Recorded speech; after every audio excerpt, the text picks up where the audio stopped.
Welcome back. This is part 3 of Knowledge Targeting, the 50-part documentary series from TI One Voice, and it is called The Why You Question Target Selection and Motivation. Part 2 took organized stalking apart and described its working anatomy. This episode asks the question every target asks first, usually at 3 in the morning, and the one almost none of them can answer. Why me? Why was I chosen?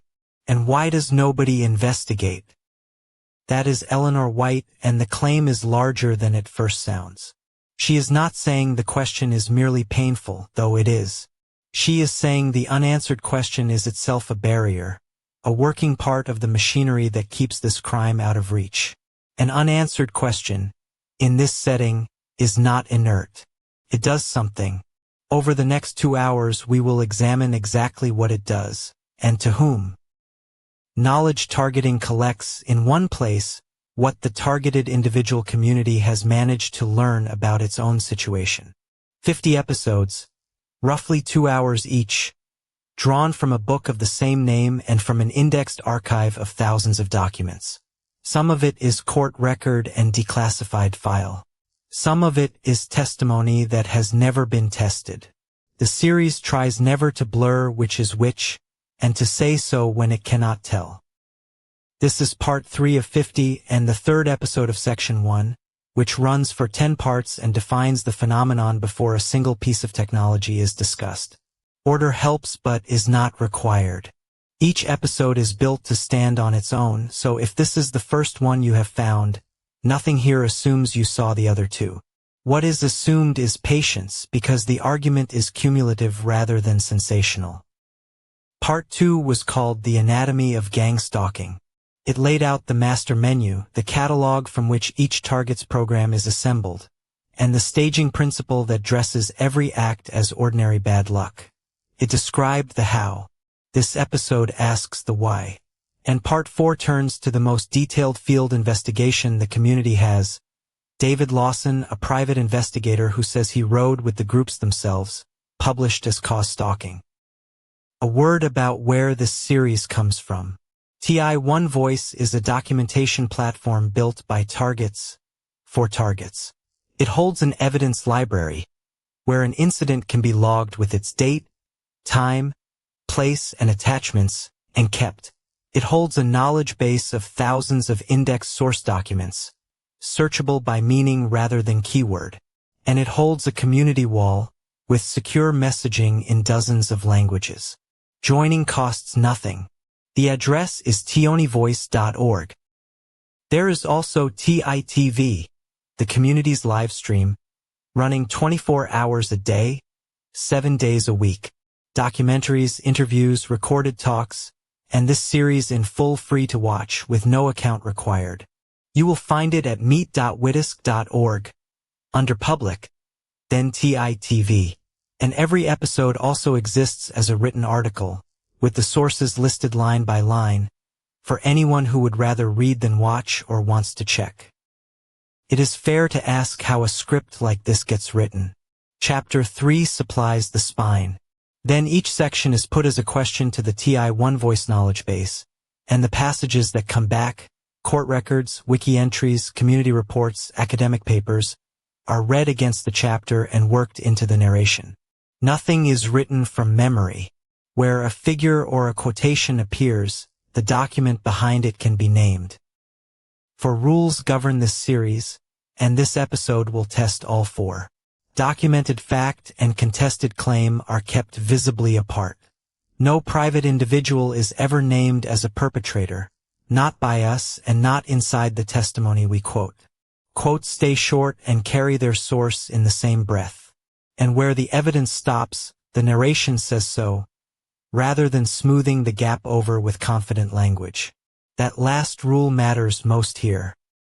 One thing before we start, for anyone watching who recognizes this from the inside. This episode spends 2 hours on the question you have probably asked yourself 10,000 times, and it does not end with an answer for your case. That is honest, not dismissive. If sitting with an open question is hard today, pause it. The episode will still be here. Nothing in it is a diagnosis, and nothing in it is advice. Here is the road ahead. First, why an unanswered question functions as a shield for the people who benefit from it. Second, the 6 doors, the traceable routes into target status that White and others were able to reconstruct. Third, the 7 in 10 who fit none of them.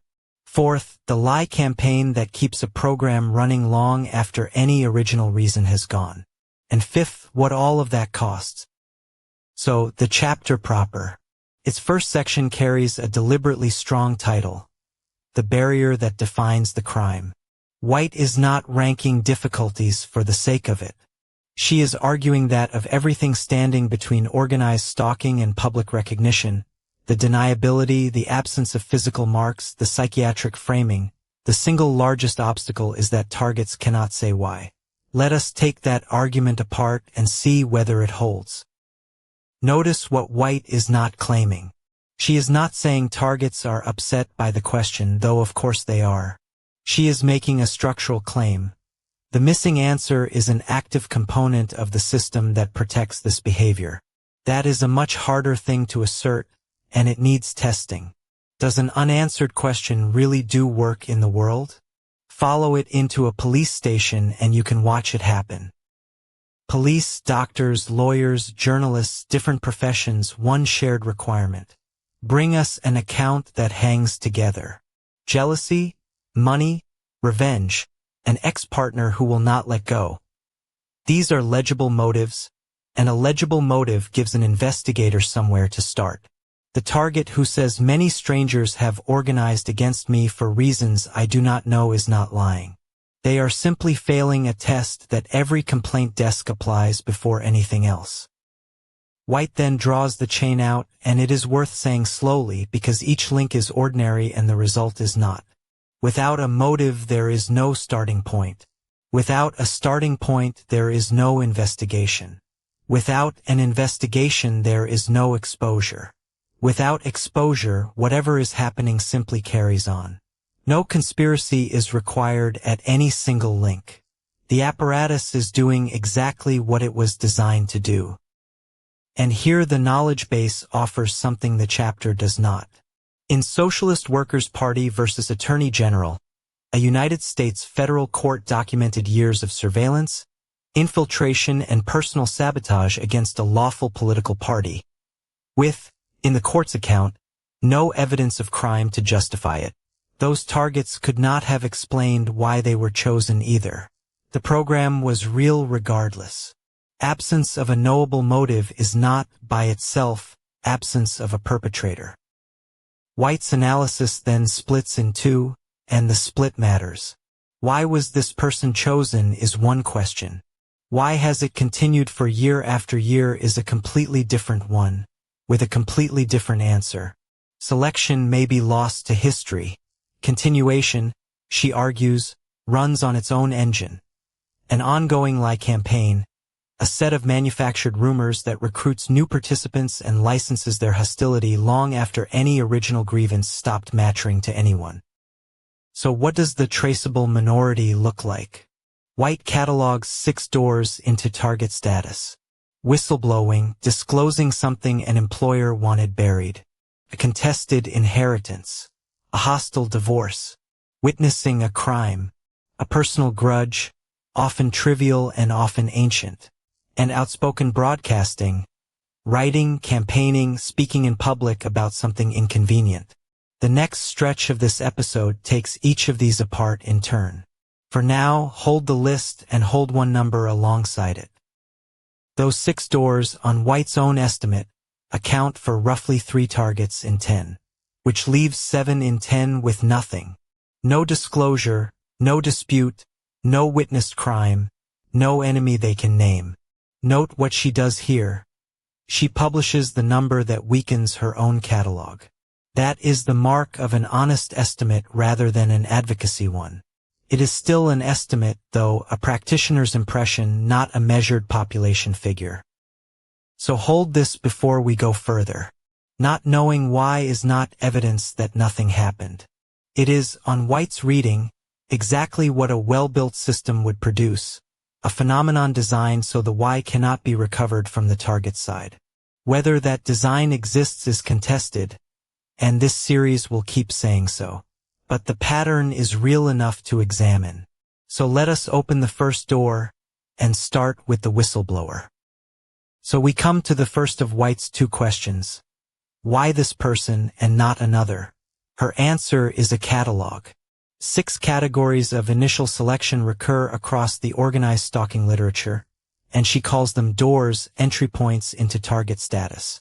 She is explicit that the list is not exhaustive, and equally explicit about how little of the field it covers. Hold on to that second caution. It shapes everything that follows. A door, in White's sense, is a precipitating event. Something that happened, something datable, something an outsider could in principle trace. Not a personality type, not a diagnosis, not a guess. Each door sits close to a category mainstream institutions already recognize: workplace retaliation, estate conflict, contested divorce. That proximity is the point. Where harassment starts from a familiar grievance, an investigator has somewhere to begin. Where it does not, the investigation never starts.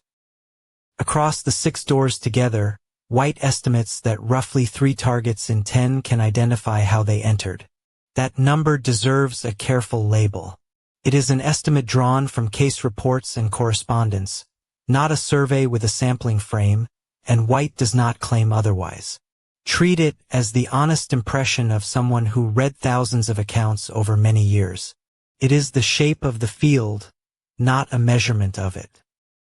The 6 are these: the whistleblower, the inheritance dispute, the hostile divorce, the witness crime, the personal grudge, and the outspoken voice, the person who broadcasts, publishes, or campaigns.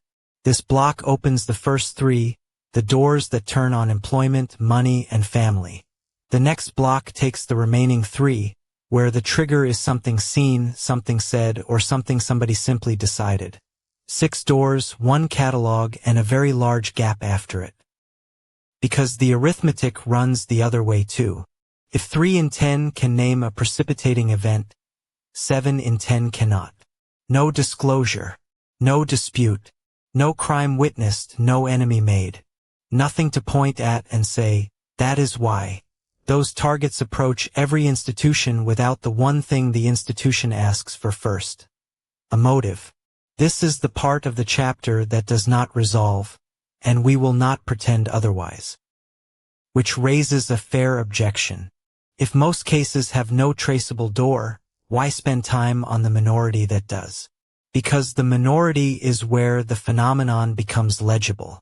These are the cases with dates, documents, and named institutions, cases an outsider can follow without taking anybody's word for it. And once you have watched how cleanly these doors work, the finding that most targets pass through none of them lands with its full weight. Door 1. The whistleblower. Someone employed by a government agency, a corporation, or a contractor discloses something the employer wanted kept quiet. The disclosure might go to an oversight body, a journalist, a supervisor, or the police. That act is the precipitating event. Of the 6 doors, this one is the best documented, not by the organized stalking literature, but by mainstream institutions that study and regulate retaliation against employees who report wrongdoing. The retaliation follows a sequence so predictable that employment lawyers have a name for its endpoint. The employee is isolated from colleagues, excluded from meetings and message threads, assigned marginal or impossible work. Then come performance criticisms that simply did not exist before the disclosure. Finally, termination or a resignation the employer engineered. That last move is called constructive discharge, making the job intolerable so the employee leaves and the paperwork stays clean. None of that is contested. In the United States, the Office of Special Counsel, the Merit Systems Protection Board, and the Government Accountability Office all exist in part because retaliation against employees who report wrongdoing is a recognized, recurring pattern. Whole bodies of law were written for it. So when a target says their trouble began with a disclosure, the first half of that sentence is standing on documented, institutional ground. And here the chapter draws its own line in its own words. What organized stalking accounts add to the documented pattern is a claim that the retaliation does not stop at the workplace door. Targets describe strangers on their street, noise campaigns at the residence, coincidences with no connection to the former employer. The book does not assert that every whistleblower experienced a seamless transition. It calls the extension plausible and unverified. Both words matter. One case, reported in the wider literature and referenced by White, shows the shape. A federal employee reported safety violations at a government facility to an oversight body. Within weeks came a transfer to a marginal post, exclusion from meetings, and evaluations contradicting years of positive reviews. Within months, unfamiliar vehicles on the street, strangers arriving at the same hour, noises timed to their sleep. The employee moved state. The activity, they say, followed. What makes that case unusual is not the harassment. It is the paperwork. Whistleblowing happens inside a formal institution, and institutions, however reluctantly, keep records. The disclosure itself may be logged. Performance reviews turn from good to bad on a date. Complaints to human resources go unanswered in writing. A termination letter cites grounds that did not exist a year earlier. That residue is something a target can hand to an investigator. Be precise about what that residue proves. It does not prove that organized stalking occurred. It proves that a precipitating event with a known motive existed, which is more than most targets can establish. The distinction matters legally. The knowledge base entry on the 1000-event memory log is blunt. Personal incident logs carry no recognized evidentiary value in court, and critics warn they can be filled selectively. Corroboration converts a record into evidence. That is exactly the gap the TI One Voice evidence work tries to close. Its scoring model rates each documented incident on a 0 to 10 scale, weighting corroboration density, completeness, how quickly the report followed the event, and how well it cross-references other testimony.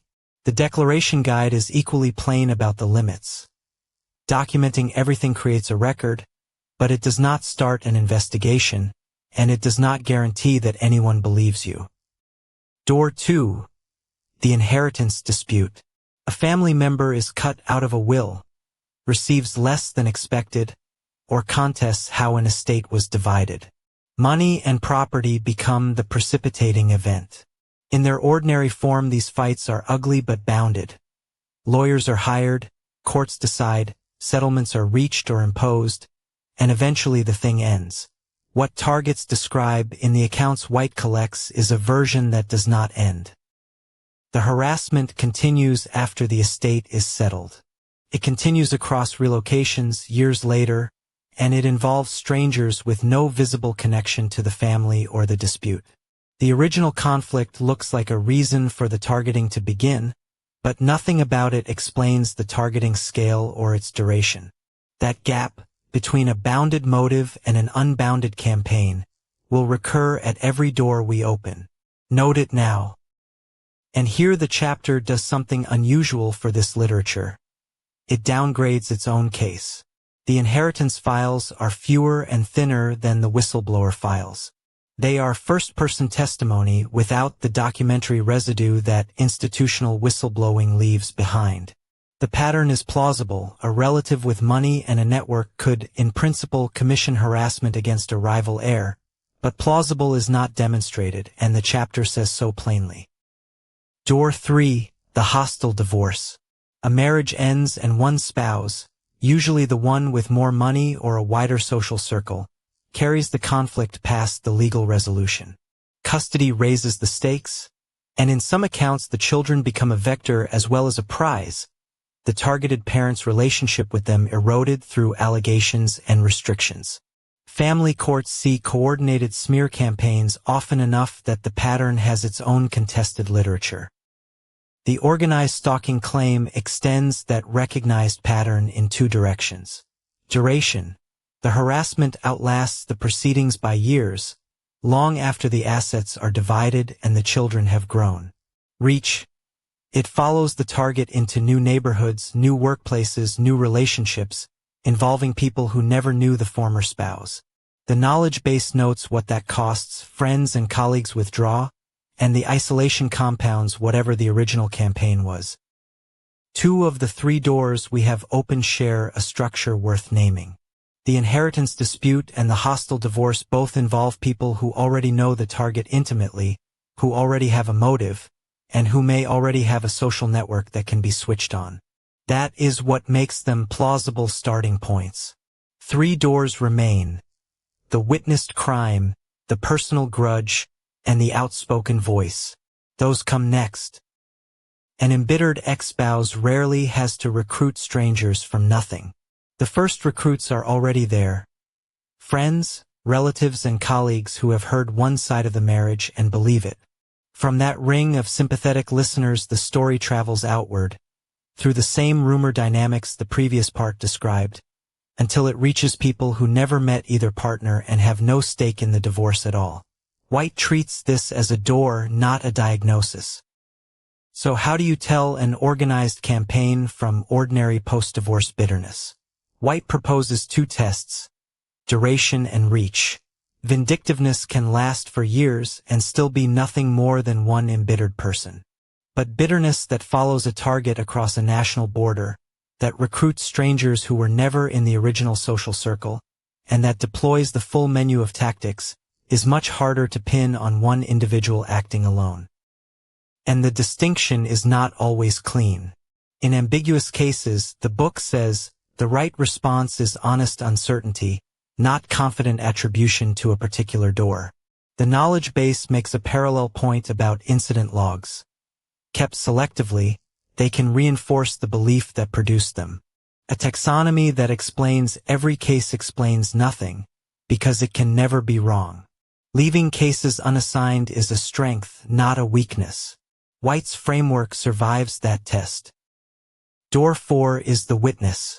A person sees a crime, or an event someone has a powerful interest in keeping buried, and the witnessing itself becomes the precipitating event. Of the 6 doors, this is the most straightforwardly criminal. It sits directly beside a category the justice system already names and prosecutes: witness intimidation. That adjacency is useful because it means we are not starting from zero. Here the ground is firm. Formal witness protection programs exist in the United States and elsewhere, and they exist for a documented reason.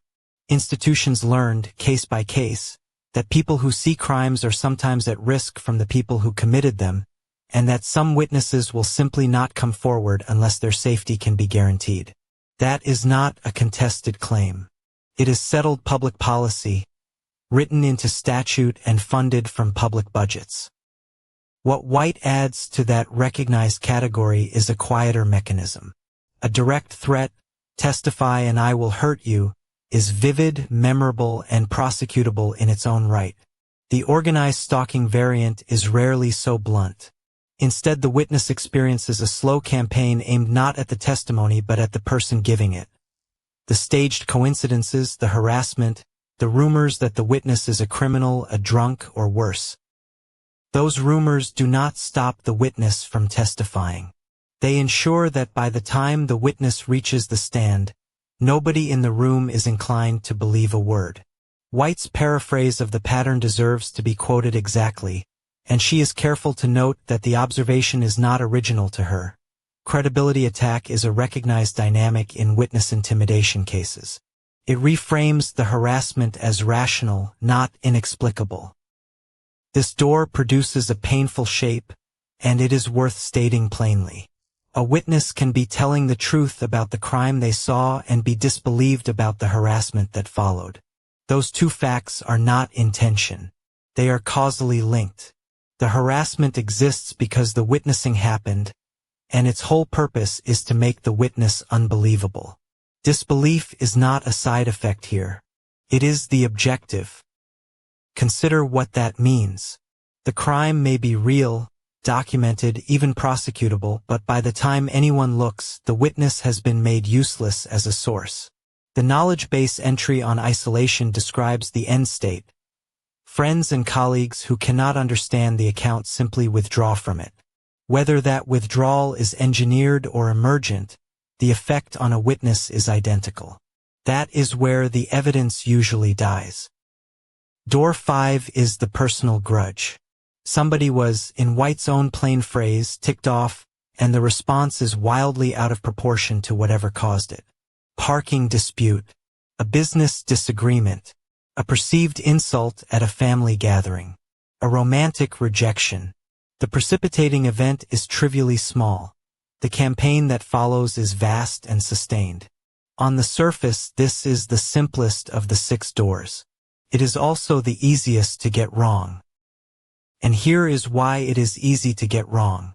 Almost everyone has angered somebody at some point over something forgettable. Almost nobody experiences organized stalking as a result. The base rate is overwhelming. So the mere fact that a target can name a person who might, in theory, hold a grudge is nowhere near sufficient to establish that the grudge explains what happened to them afterwards.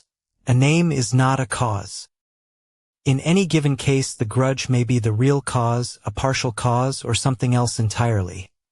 A rationalization reached afterwards because the alternative, no cause at all, is psychologically unbearable. The why you question creates a vacuum, and human minds fill vacuums. Of the 6 doors, this is the one most vulnerable to being retrofitted onto an unrelated conflict, long after the harassment began, to make an unbearable situation legible. White's taxonomy treats this door as real, and simultaneously cautions against leaning on it. That is not a contradiction. It is how careful investigation works. A plausible-sounding grudge is a lead, not a finding. It tells you where to look next. It does not tell you what you will find. Targets deserve better than a comforting story, and so does anyone trying to build a case that will survive scrutiny. So the real question is not whether a grudge exists, but whether the person holding it has the capacity to act at this scale. Money, network, organizational reach. Most people who are ticked off have none of it. The knowledge base notes that where target selection is documented in intelligence tradecraft, it turns on access and vulnerability rather than anger. The door is not the grudge. It is the grudge plus capacity. Door 6 is the outspoken broadcaster. Someone whose job is to speak publicly, a talk show host, a reporter, a commentator, says something on air that a person somewhere did not want said. The broadcast is the precipitating event. Structurally, this is a variant of the whistleblower door, transplanted into a different profession. The act is public by definition, and that changes almost everything about how it can be investigated afterwards. Being public cuts both ways. It makes the act traceable because a broadcast is usually recorded and archived with a date on it. It also makes retaliation harder. An audience is a protection the isolated whistleblower does not have. The knowledge base's own evidence scoring work weights exactly this, corroboration density and temporal proximity, which is why a dated broadcast is worth more than a remembered conversation. White reports the same timing pattern among her correspondents. Why does a documentary trace matter so much? Because the knowledge base is full of cases that were only ever established because a record survived. The files taken from a small FBI office in 1971 exposed a domestic disruption program. Operation Minaret, a warrantless watch list on American citizens, surfaced through Senate hearings. And in 1986, a federal court found years of unlawful disruption proven. None of it turned on testimony alone. Step back and the 6 doors share one feature, and it is the feature that makes them legible to outsiders. Each one supplies a because. A whistleblower was targeted because they disclosed. An heir because of the estate. A witness because of what they saw. A broadcaster because of what they said. Each gives an investigator, a journalist, or a worried family member something concrete to test. A hypothesis about motive with evidence attached. So the doors matter. They demonstrate that organized stalking is not inherently inexplicable, that there are cases with a clear, traceable motive, even if motive alone proves nothing. But now the number. On White's own estimate, all 6 doors together account for only about 3 targets in 10. That figure is an observation drawn from years of correspondence, not a sampled epidemiological study, and it should be held loosely. The shape of it is what matters. Which sets up the problem the next section confronts head-on. The 6 doors were never intended to be exhaustive. White says so herself. And once you have seen how clearly they operate, how traceable they are, how close they sit to categories mainstream institutions already recognize, the finding that most targets pass through none of them lands with its full weight. That finding and what it costs the people living inside it comes next. The 6 doors were never meant to be a complete list, and White says so plainly. Each one hands an investigator a because, a precipitating event, a party with a motive, a campaign that follows from both. But having laid the doors out, White immediately tells us how little ground they actually cover. What comes next is the finding that makes the question why me genuinely corrosive, rather than merely painful. Roughly 70% of targets, White estimates, can identify no precipitating reason at all. No disclosure, no dispute, no grudge, no witnessed crime, nothing that would explain it. The harassment simply begins one day without announcement. What the target is left holding is an effect with no visible cause, and human reasoning, by long habit, treats an effect without a cause as an error of perception rather than an event in the world. Read that sentence through twice, because of everything in White's book it is the line that costs her the most. She has written a study of why people are selected. At the center of it she places a blank. 7 in 10 of the people she corresponded with across years could name no reason, no incident, and no enemy at all. The book's own central question is left, by its author, unanswered. White was an engineer by training, used to separating data from inference, and she would be the first to insist on the caveat. 70% is not a peer-reviewed epidemiological figure. There is no sampling method behind it, no confidence interval, no control group. It is an estimate built from years of correspondence, and from the proportion of writers who could name no reason. Treat it as an observation worth investigating, not a measured parameter. Put the estimate on a page and the proportions do the arguing for you. Around 30% of cases fit somewhere in the 6 doors. Around 70% fit nowhere at all. That ratio is White's, drawn from correspondence rather than a survey instrument, so hold the exact numbers loosely. What you should not hold loosely is the direction. The explicable cases are the smaller wedge. The inexplicable ones are the larger. Suppose White overstated it. Suppose the true proportion is 50% rather than 70, or suppose it runs to 80. Run the argument at any of those values and the conclusion does not move. A large fraction of targets, probably a majority, cannot say why they were chosen. This is not a handful of awkward outliers at the edge of an otherwise clean pattern. On White's account, the unexplained cases are the pattern. That is the sentence to carry out of this section. Everything the 6 doors gave us, the whistleblower, the heir, the divorced spouse, the witness, the person who angered somebody, the outspoken broadcaster, describes only a minority. The typical target is none of them. The typical target has done nothing identifiable, has offended nobody they know of, and can produce no event to point at.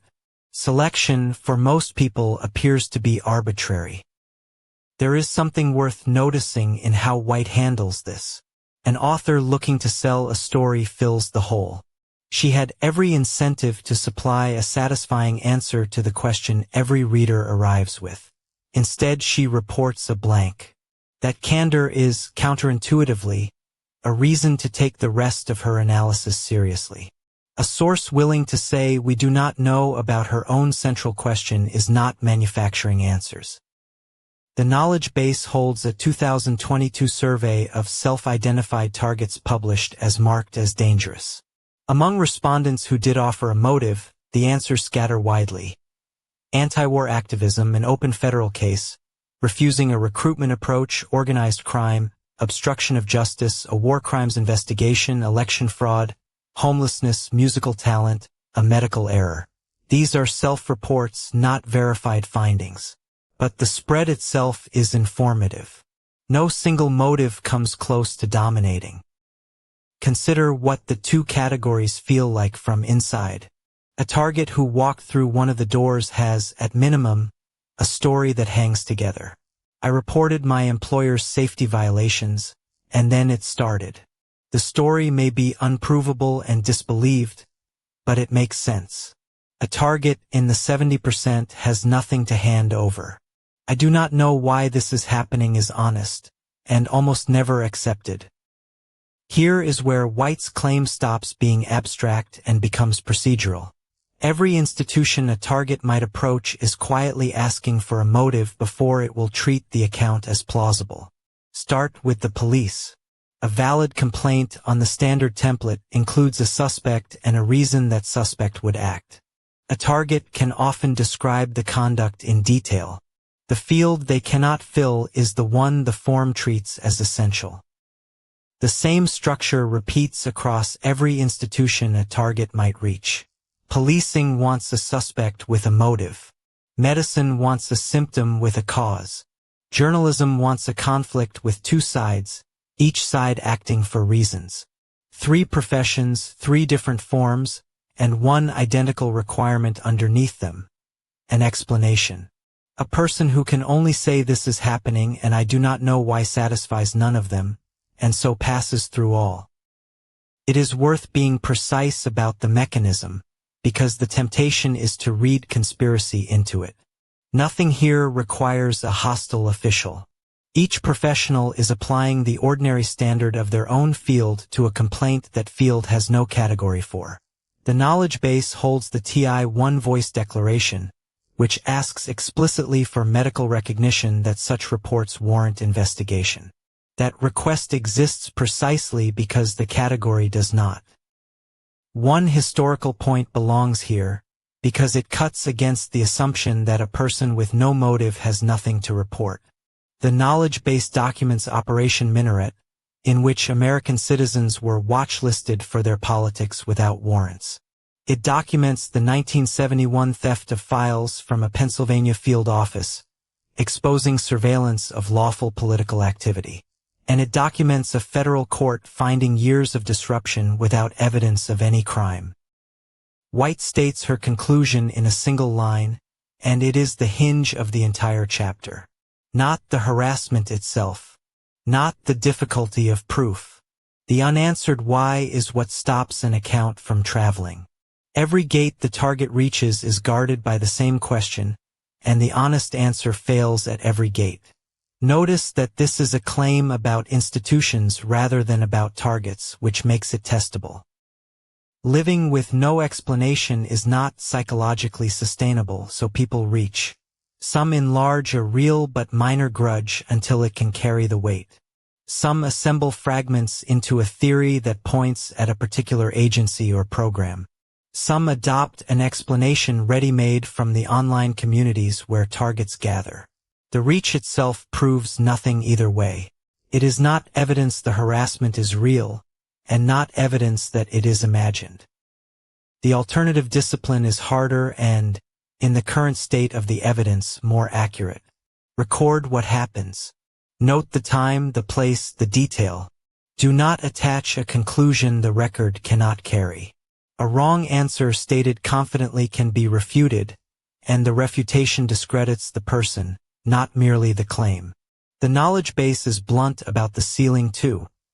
A personal incident log on its own carries no recognized evidentiary weight. Now the functional part. The unknown category is not merely a gap in the evidence. It does work inside the architecture of deniability.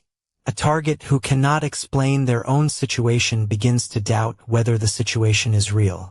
Not because the harassment is ambiguous, but because the mind treats an unexplained event as unstable and drives hard toward resolution.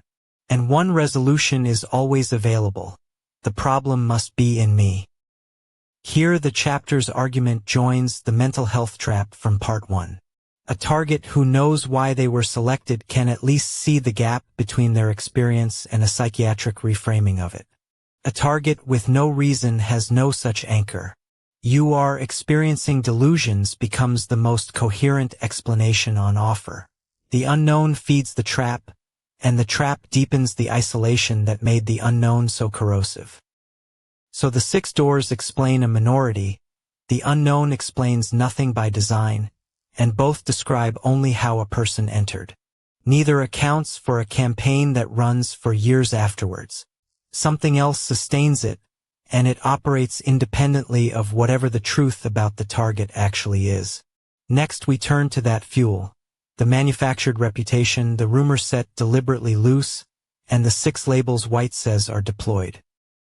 2 mechanisms, each reinforcing the other. That is where the selection question leaves us, with 6 known doors, a 70% remainder, and a psychiatric trap waiting at the end of the corridor. But selection is only half the problem. Something has to keep a campaign running for years after the original reason, whatever it was, has been forgotten.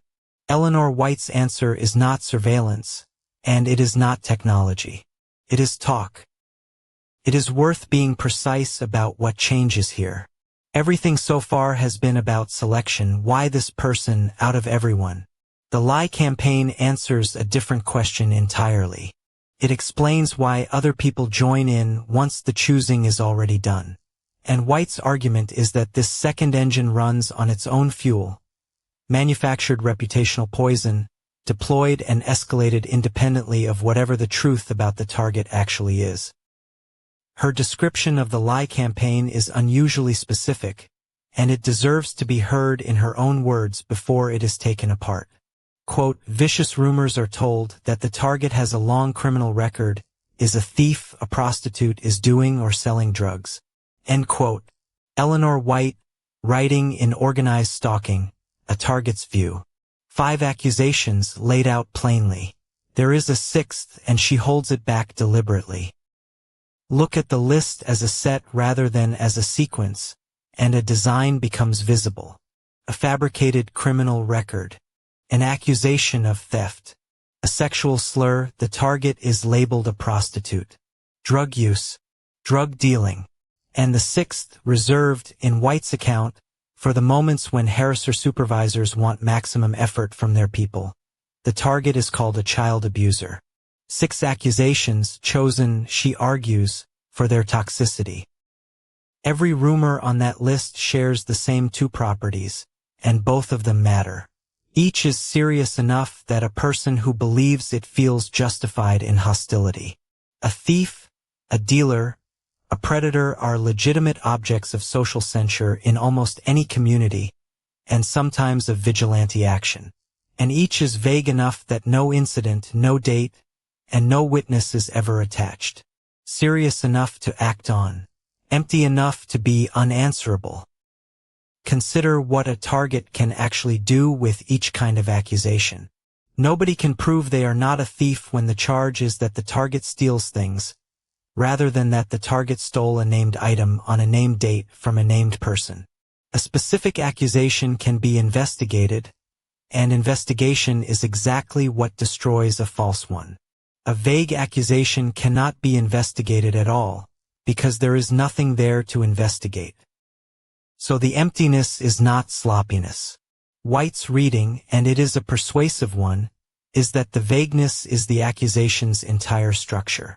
A detailed charge is fragile. It offers a date to check, a witness to interview, a record to search. Strip all of that away, and what remains cannot be falsified, and so cannot be killed. It simply circulates, year after year, completely immune to evidence and to denial. The order of the 6 is not arbitrary either. Read them again and they climb from criminal record to thief to drug user to drug dealer to sexual deviant to child predator. Each rung is more socially toxic than the one below it, and each rung reaches a different audience. Somebody who would shrug at a criminal record might sit up at drug dealing. Somebody who ignores drug dealing may be mobilized by the last one.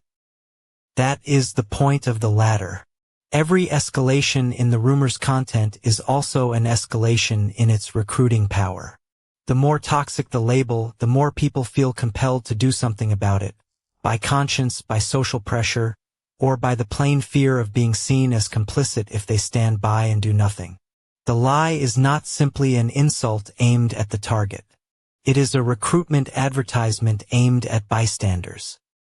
White's vocabulary around that final accusation is worth pausing on, because of the two words she chooses.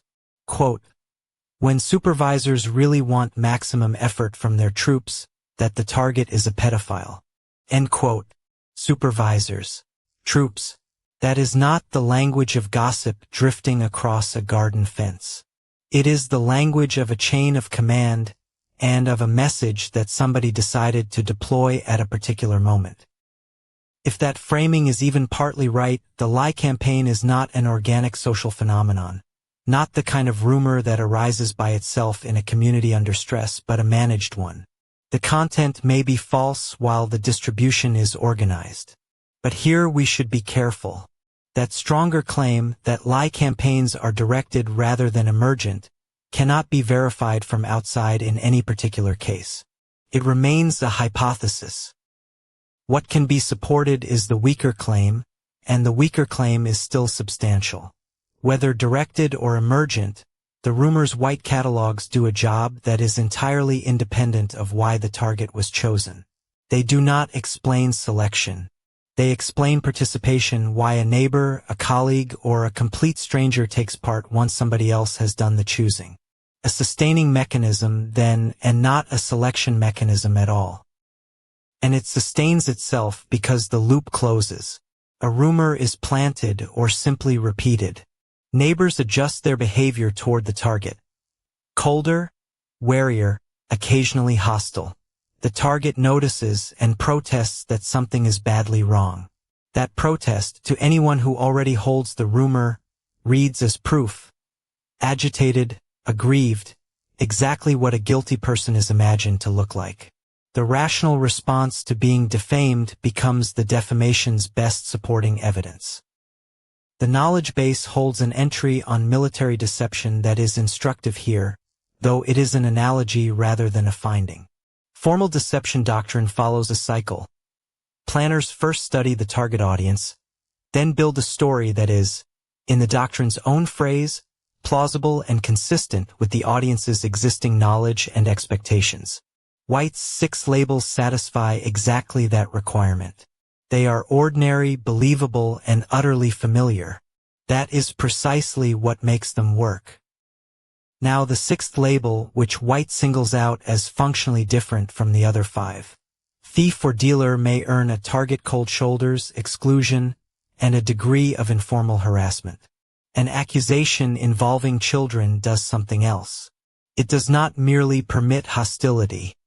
It manufactures a duty. In the logic of the accusation, a person who hears it and does nothing has failed to protect children. Inaction itself becomes morally suspect. That is not an abstract claim about psychology. In the year 2000, in South Wales, a doctor who specializes in children's medicine was driven from her home by a local mob after her occupational title was confused with a word for a child abuser. Her house was vandalized. She had done nothing whatever. It is an almost laboratory pure demonstration of the mechanism White describes, and it is a matter of public record. The rumor did not need to be true. It needed only to be believed, and its association with children was what gave it force. Vigilante action against people merely accused, with no evidence, no conviction, no due process at all, is independently documented in journalism and in criminology. Several of those cases involved mistaken identity, and some ended in serious violence against people who had done absolutely nothing wrong. Is there documented precedent for a rumor campaign that really was directed? The knowledge base points to 2. The 1971 burglary of a small FBI office in Media, Pennsylvania exposed a domestic program of covert disruption against lawful political activity. And in Socialist Workers' Party versus Attorney General, A court found what the knowledge base calls surveillance without evidence of crime, infiltration, and personal sabotage. Precedent, though, not proof. So where does that leave the strongest version of White's claim? Undecided, and honestly so, that an accusation of this kind, once loose, recruits participants is well supported. That every organized stalking case featuring it was a deliberate deployment by a supervisor, rather than a rumor that spread on its own and happened to take that shape, cannot be settled from the material available. Here, the evidence genuinely runs out. What can be settled is narrower, and it still matters a great deal. When that accusation appears, it does more damage, faster, than anything else on White's list, and its power comes from verified properties of human social psychology rather than from anything peculiar to organized stalking. Which raises the harder question, and the one that comes next. Not why people start. Why they keep going long after they privately doubt the story. What can be settled is this. When that accusation appears, it does more damage, faster, than anything else on White's list. Its power is not a property of organized stalking at all. It borrows from ordinary human social psychology, measured in laboratories for the better part of 80 years. So the question shifts. Stop asking who whispered first, which usually cannot be answered, and start asking why a whisper travels so extraordinarily well. Step back and look at the lie campaign as what it really is inside this system, a recruitment mechanism. Direct recruitment is a hard problem. Ask most people to help harass a stranger for no clear reason and they refuse. Not necessarily out of moral principle, but out of ordinary reluctance to do something socially risky and personally costly for no visible benefit. The rumor solves that problem by supplying a reason. False one, but a reason. The chapter identifies 4 structural advantages the rumor holds over a direct order. It is cheap. It is deniable at the source. It manufactures the appearance of corroboration. And it outlasts whoever started it. Take those 4 together and you have something close to a perfect recruitment tool, because none of them requires money, hierarchy, or infrastructure. Each is simply a property of how human communities already pass information around. Consider them in turn. Set the 2 side by side. Asking directly requires someone willing to ask. Every ask can be refused, and the person doing the asking stays identifiable afterwards. Seeding a rumor requires none of that. Costs nothing. It arrives as a warning rather than a request, so refusing it is not even an available response. And no one, in the end, owns the original sentence. That asymmetry is the whole argument. Take cost first. A rumor needs no budget, no formal organization, no infrastructure beyond the social networks any community already has. Now take deniability. By the time the claim reaches a 3rd or 4th listener, there is nobody left to blame for starting it. Every person in the chain is telling the truth as they understand it. They really are just repeating what they heard. The originator, if there was one, has vanished into ordinary noise. That sentence matters enormously for anyone trying to investigate one of these cases. An investigator who asks a community where the accusation came from is handed a chain with no beginning. Each link points backwards to another link. Nobody lied in their own account. Nobody can be charged with anything at all. And the absence of an author is then regularly read, by police and neighbors alike, as evidence that the accusation must have been true. The 3rd advantage is the one people find hardest to see from the inside. Each person who repeats the claim in good faith becomes, to the next listener, an independent source. If 5 separate people tell you the neighbor down the street deals drugs, you do not stop to ask whether all 5 heard it from one place. You conclude, quite reasonably on the face of it, that 5 independent sources would not all be wrong. The 4th advantage explains the duration, and duration is what makes these cases so strange to outsiders. Once seeded, the rumor propagates on its own momentum. The originator does not have to keep feeding it. The community feeds it, through gossip, speculation, and confirmation-biased reading of whatever the target happens to do. This is why harassment can continue for years after any original motive, if there ever was one, has been forgotten. Watch what happens to a person once the rumor is in place. Staying home becomes lying low. Going out becomes making a deal. Being friendly becomes trying to throw people off. Being unfriendly becomes acting guilty. No behavior is available that reads as innocent, because the rumor has stopped being a claim about the person and has become the lens through which the person is seen. The filter guarantees its own confirmation. None of this is speculation invented for this subject. Rumor transmission is a mainstream branch of social psychology with a research literature reaching back to the 1940s. In 1947, Gordon Allport and Leo Postman published The Psychology of Rumor, working in the aftermath of the Second World War, when rumor had been a serious factor in civilian morale and in military security. White does not cite them. The present work does, deliberately. That is the basic law of rumor, and the shorthand version is a formula. R roughly equals I times A. Rumor strength equals importance multiplied by ambiguity. If either term falls to nothing, the rumor dies. A claim nobody cares about will not travel. Neither will a claim that everybody can immediately check. It is the combination, high stakes and no way to verify, that keeps a story moving through a neighborhood. Now apply it. The subject is a person in your community alleged to be a criminal, a dealer, or worse. Importance is high, because safety, children, and standing in the neighborhood all feel implicated. Ambiguity is also high because the claim is vague, unsourced, and unverifiable by anyone the listener actually knows. High importance multiplied by high ambiguity is precisely the condition under which transmission becomes intense and sustained. It is a borrowed framework applied carefully. Allport and Postman also documented what happens to a message in transit. Leveling is the loss of detail. The story gets shorter, simpler, easier to remember and retell.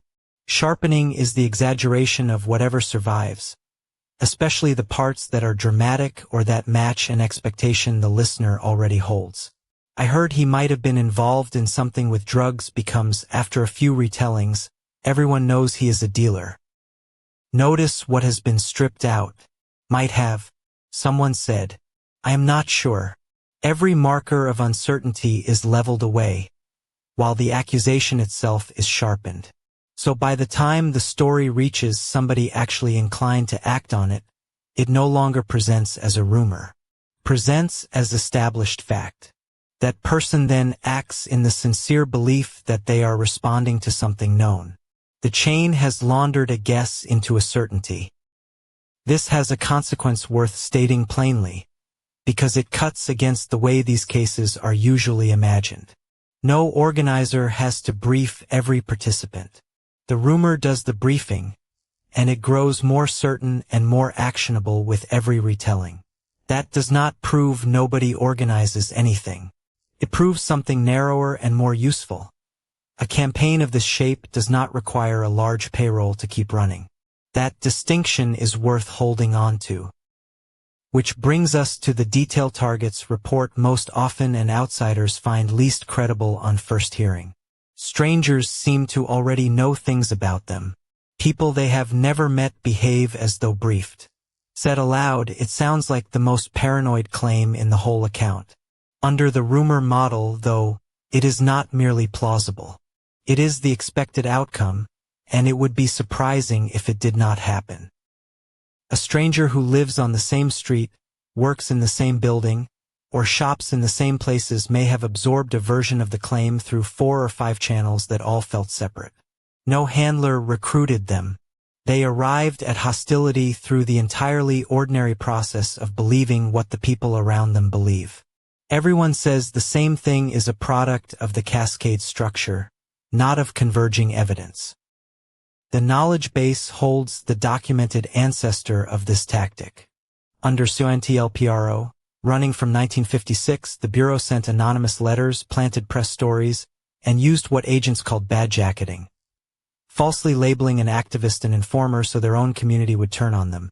The program was exposed by the 1971 media, Pennsylvania burglary, and examined by the Church Committee. Precedent is not proof of any present-day case. It is proof the method exists. Here the evidence runs out, and it is worth being exact about where. We cannot show, from the available record, that any particular rumor in any particular case was deliberately seeded. The knowledge base is equally blunt about the documentation problem. Its entry on incident logs notes that they carry no recognized evidentiary value in court and can reinforce confirmation bias. That is precisely why structured, scored documentation matters far more than sheer volume. So the rumor explains the hostility. It does not, by itself, explain the convoy, the staged encounter, or the noise campaign. Believing something ugly about a neighbor and organizing your week around that neighbor are very different acts, and something has to bridge the gap between them. In the next block, we follow the chapter into that bridge, and the answer it gives is gradualism.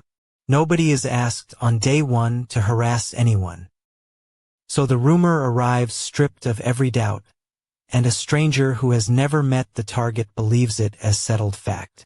That still leaves the harder question, and it is a mechanical one. Believing something ugly about a neighbor is one thing.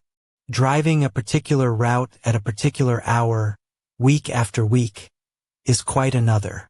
This part of the series now asks how the first becomes the second, and it does not assume the answer. There is a gap here, and the chapter is honest about it. A rumor explains why somebody might feel hostile towards a neighbor. It does not explain why that hostility takes the specific, coordinated, sustained forms described earlier in this series. The convoy, the staged encounter, the noise campaign timed to the hour. Feeling and doing are separated by something.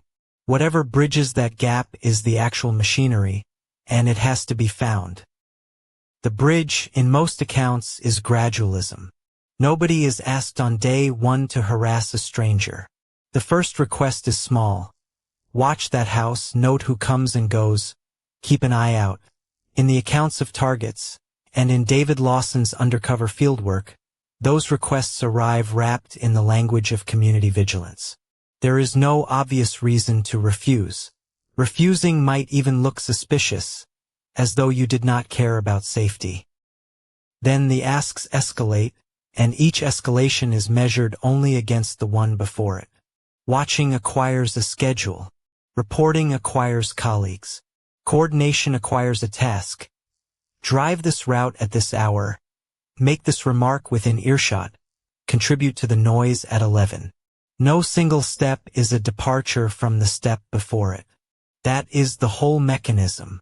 The distance traveled is enormous, and not one stride of it feels long. Set the steps out in a row and the design becomes visible. Each one is small enough to accept, and each one makes the next one easier. This is not a dynamic unique to organized stalking.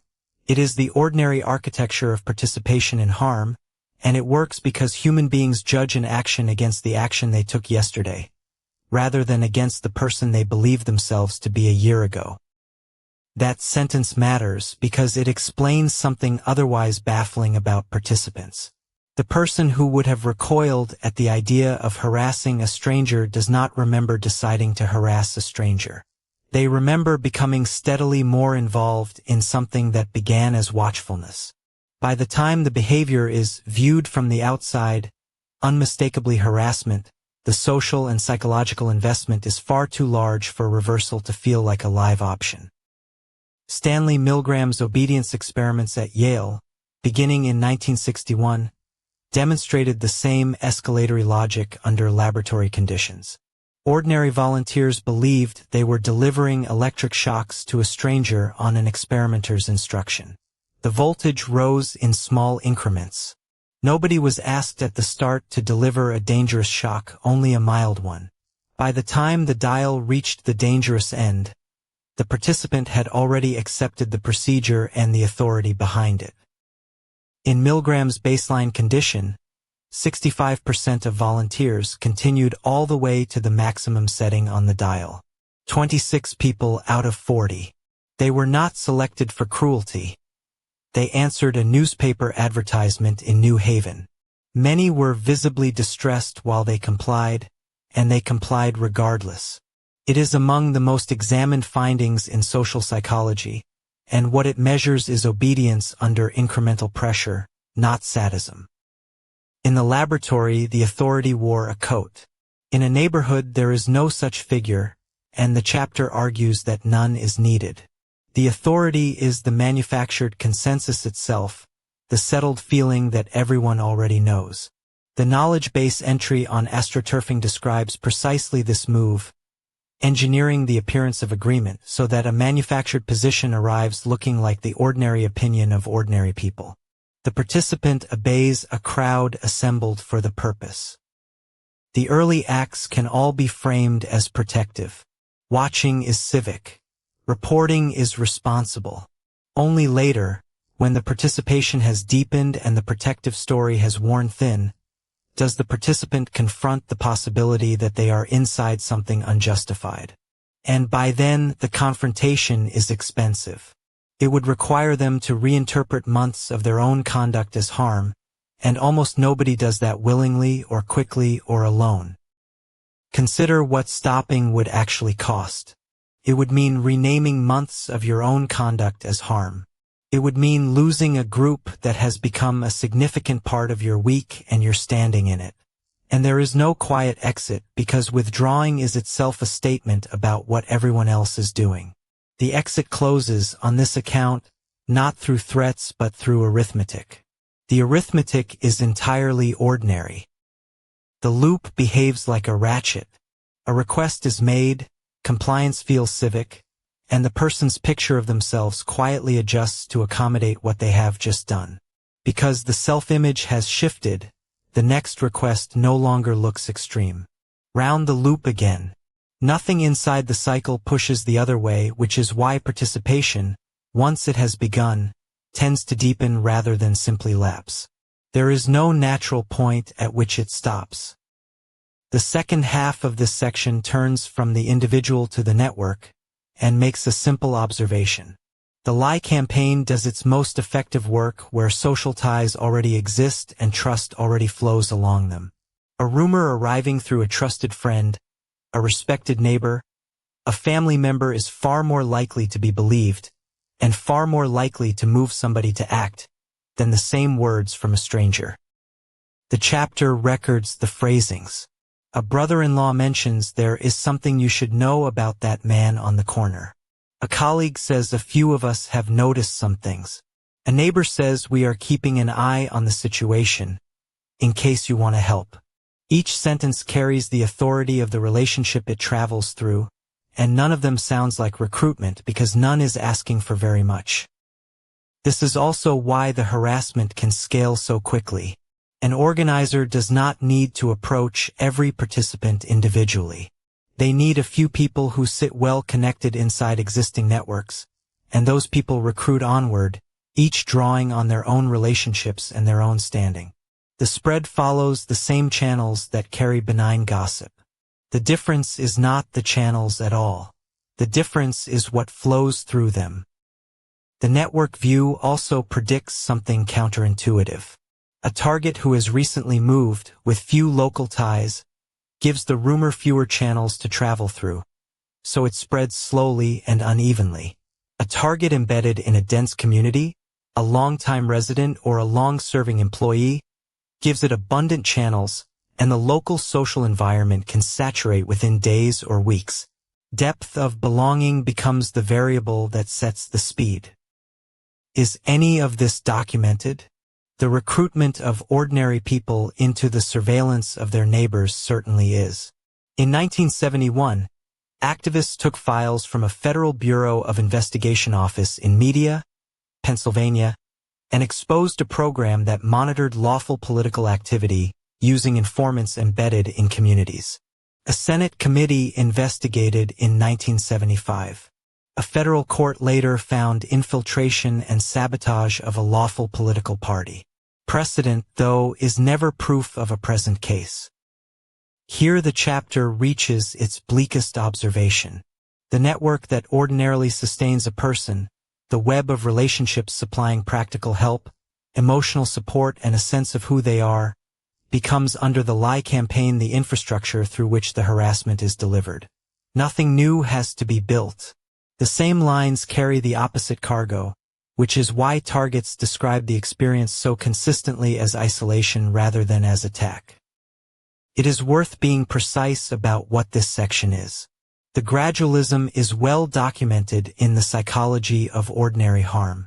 The recruitment language is reported by targets and by David Lawson's undercover fieldwork, which is testimony rather than measurement.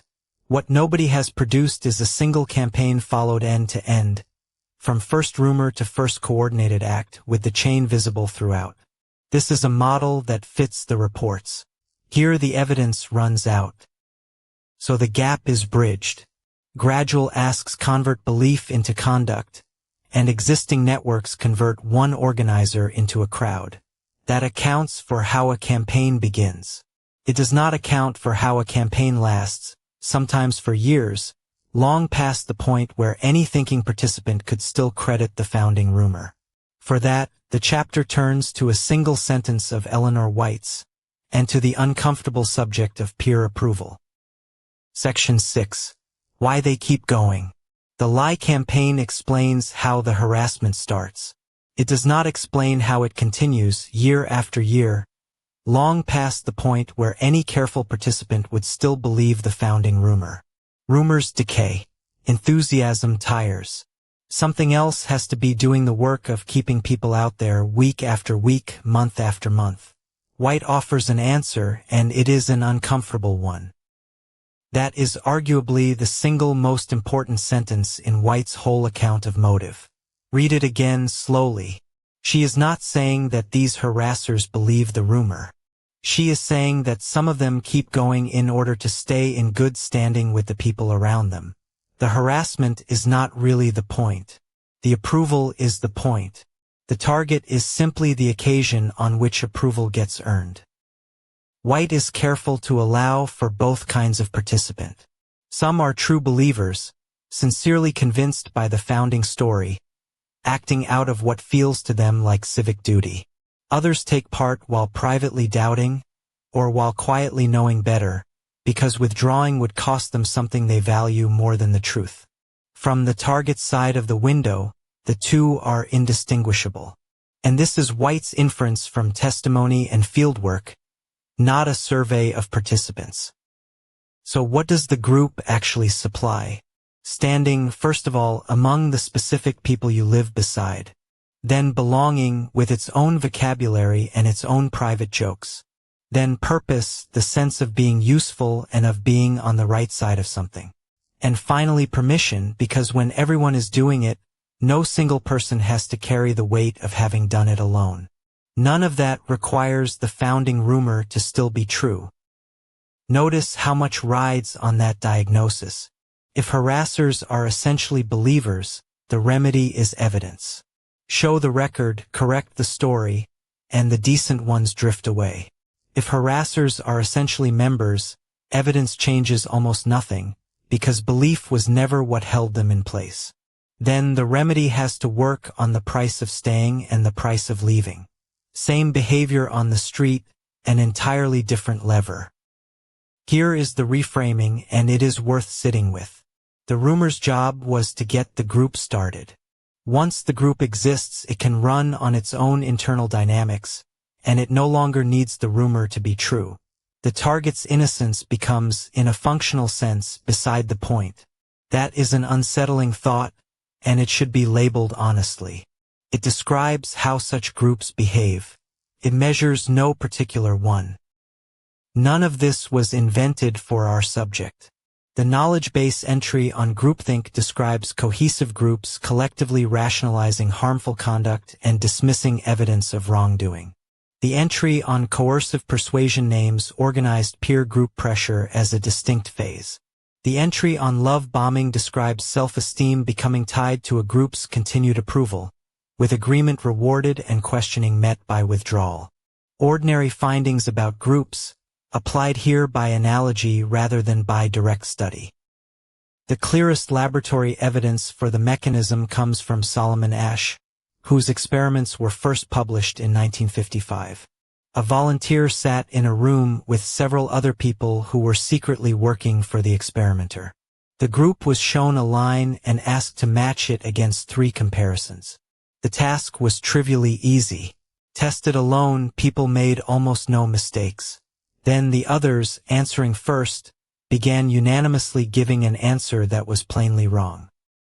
Across the experimental series, roughly 37% of the answers given by real participants followed the group rather than their own eyes. These were not confused people. The lines were unambiguous. They could see the correct answer perfectly well, and a substantial share of them said the wrong one anyway out loud because everyone else in the room already had. That figure is the closest thing psychology has to a measurement of this pressure. Now look at what happens when the conditions change. Alone, error rates sat under 1%. Facing a unanimous majority, they rose to roughly 37%. But when Asch planted a single actor who broke ranks and gave the correct answer, conformity collapsed to about 5%. One dissenting voice achieved more than any argument about the lines could. The majority did not have to be persuaded. It only had to stop being unanimous. The deeper finding is easy to miss. Asch was not producing converts. When participants wrote their answers privately instead of speaking them aloud, conformity dropped sharply. They had known the right answer the entire time. What they could not face was being the only person in the room to say it. Public compliance, private doubt. The group changed what people were willing to say and left what they believed largely untouched. Now transfer that to a street. A participant who privately suspects the target has done nothing faces the same shape of choice. Say so out loud, break ranks, and accept exclusion, suspicion, and the real possibility of becoming the next subject of the rumor. Or keep showing up, keep the doubt private, and keep everything else intact. Asch predicts that a meaningful share will choose the second. Here, the line on the card is a person.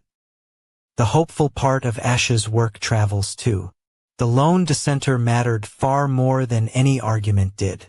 One credible person, willing to say publicly that the story about this neighbor does not add up, may matter out of all proportion to their number. The barrier to leaving is social, not intellectual. Social landscapes can shift in a single evening, in a way that no amount of evidence about innocence ever manages. Conformity is not the only engine. A second one runs inside the individual. A person who has spent months harassing someone innocent holds 2 thoughts that cannot comfortably sit together. I am a decent person. I have taken part in something unjustified. Psychology calls that discomfort cognitive dissonance, and it comes with a well-documented set of exits. Almost none of those exits involve stopping the behavior and admitting the mistake. The cheapest way out of that contradiction is not to change what you did. It is to change what you believe about the person you did it to. If I have been harassing this man, and I am not the sort of person who harasses innocent men, then he cannot be innocent. The conclusion arrives after the behavior tailored to fit it, and from the inside it feels exactly like discovery. The knowledge base entry on traumatic bonding describes the same machinery running on the victim's side of an abusive relationship. Victims rationalize the abuse to reduce the discomfort of staying. The machinery is general. Here it runs inside the participant, and it manufactures a guilt that was never established in the first place. The target's supposed offense is not the premise of the harassment. It is the product of it, generated afterwards to keep a self-image intact. And then there is time, which most of us assume must eventually work in the target's favor. It does not. Every additional month of participation is another month that would have to be repudiated. Someone who walks away after 5 years is not merely changing their mind about a neighbor. They are passing judgment on 5 years of their own life. Sunk cost makes the door heavier every single time it is not used. Look at the structure and the problem becomes plain. Nothing in these loose, shift-based networks offers anyone a dignified way out. Public doubt invites the punishment reserved for the target. Quiet disengagement costs less, but the operation continues without you. The knowledge base holds one documented analog from a courtroom. In the Socialist Workers' Party case against the Attorney General, surveillance without evidence of crime, infiltration and personal sabotage ran for decades before a court stopped it. So the usual appeal is aimed at the wrong mechanism. The target is innocent, what you are doing is wrong. That argument addresses belief, and belief is not what holds the group together. An intervention with a chance would offer a face-saving way to step back, without a public confession, and would supply the belonging from somewhere else. That is uncomfortable to write down. Pragmatism about ending harm is not sympathy for those causing it. Here is where the evidence runs out, and it should be said plainly. No researcher has ever surveyed the participants in an organized stalking group. Ash measured lines on a card, not neighbors on a street, and everything between those two is transfer by analogy. What this section has built is a plausible mechanism, not a proven one. Next, the chapter turns back to the target and asks what changes once the machine can be named. So the group no longer needs the rumor to be true. It needs only the approval of its own members, and that approval is renewed every time somebody takes part. That is a bleak finding, but it is also the first useful one, because a mechanism you can name is a mechanism you can study. This closing stretch of the chapter asks a plain question. What does naming the machine actually change? The chapter set out to do one thing. It wanted to take the question "why me?", which arrives as a torment with no possible answer, and turn it into a structured field of investigation. That means separating what can be examined from what cannot, and being honest about which is which. It offers no comfort and no revelation. It offers a method, and a method is exactly what an unanswerable question has always lacked. Everything in the analysis rests on one distinction. Why a person was chosen and why the harassment carries on are not the same question. They run on different mechanisms. They call for different kinds of evidence. They point toward different kinds of intervention. Collapse them into a single mystery and both become unanswerable. Hold them apart, and one of the two turns out to have a reasonably well-documented answer. Put the two questions side by side and their evidential positions could hardly be more different. The selection question, for most of the documented cohort, currently has no answer at all, and closing that gap would take data collection on a scale nobody has yet attempted. The continuation question sits on ordinary academic ground. It requires no new psychology. It requires only that existing, well-tested psychology be applied to this particular setting. For the individual target, the most valuable thing here is not an answer. Nobody can supply one for the majority whose cases stay unexplained. What the analysis offers instead is permission.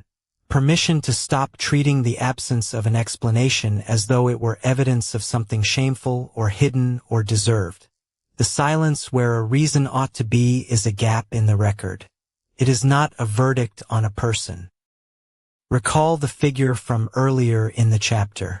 Roughly 7 in 10 targets, on White's own accounting, cannot point to any event, dispute, or association that would explain why they were chosen. So a target who cannot answer the question is not an anomaly.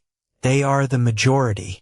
Being unable to say why places a person squarely inside the pattern rather than outside it, and not in some uniquely suspect category. The distinction also reframes the passage of time. Years of continued hostility do not have to mean that new grievances keep arising, or that the target keeps doing things that provoke fresh rounds, or that some hidden truth has at last been uncovered. The years may simply mean that a group was formed and then kept itself going on its own internal rewards. Duration measures a group's momentum, not a target's guilt. That matters because the self-questioning is not incidental damage. The knowledge base entry on traumatic bonding describes a familiar pattern in prolonged abuse. Victims rationalize what is happening and turn the blame inward, because self-blame at least restores some sense of cause and effect. Its entries on isolation add that when outside validation disappears, the only remaining interpreter of events becomes the situation itself. The reframing does not end the harassment. It interrupts that loop. That sentence carries the weight of the whole section, so it is worth saying slowly. The target is not the cause of the system's persistence. The target is the occasion for it. The system would carry on regardless of what the target did or failed to do. This is an analytical claim, not a consolation, and it stops nothing. What it does stop is the private inquest that harassment is specifically designed to produce. For researchers and advocates, the contribution is methodological rather than dramatic. It is the discipline of keeping the two questions apart in every study, every submission, and every interview. Why was this person chosen has, for most cases, no current answer, and the honest response is to say so and then go and close the gap. Why does it continue already has an answer, borrowed intact from established social psychology. Closing that gap means data, gathered at a scale no single testimony can reach. The knowledge base describes one attempt. Participants complete standardized attack documentation interviews, and every submission is scored for corroboration density, for completeness, and for how close the record sits to the event it describes. The design projects more than 1.4 million submissions from around 14,000 participants. That is a projection, not a result. The logic of that pipeline is worth following. A single account, however sincere, cannot be checked. 1,000 accounts written in 1,000 different vocabularies cannot be compared. So the work is to convert testimony into records that share a shape, to score those records for quality, then to look for patterns that survive examination by somebody unsympathetic. None of that proves a case. It makes a case examinable, which is the precondition for everything else. Here the evidence runs out, and this series says so plainly. The knowledge base is blunt that personal incident logs carry no recognized evidentiary value in court, and that they can entrench confirmation bias, since a person cataloging events tends to catalog the ones that fit. One internal analysis even found that most highly similar reports traced back to a single shared reporting template. Common vocabulary can resemble corroboration without being it. The continuation side stands on firmer ground precisely because its mechanisms are borrowed rather than invented. 3 do most of the work. Conformity, the pull of a group that speaks with one voice. Cognitive dissonance, in which belief quietly bends to fit what a person has already done. And the sunk cost effect, where stopping now would mean conceding that years of one's own conduct were unjustified. None of that is new science. That is a strategic point as much as a scientific one. A skeptic can dismiss an individual target's testimony, and many do on the grounds that it cannot be independently checked. A skeptic cannot as easily dismiss 60 years of experimental work on conformity and dissonance, which sit among the most heavily replicated findings psychology has. The claim being made is modest. Well-understood mechanisms predict exactly the behavior that targets describe. Which brings the argument to institutions. A study addendum held in the knowledge base, titled Milestone Zero, makes the sequencing explicit.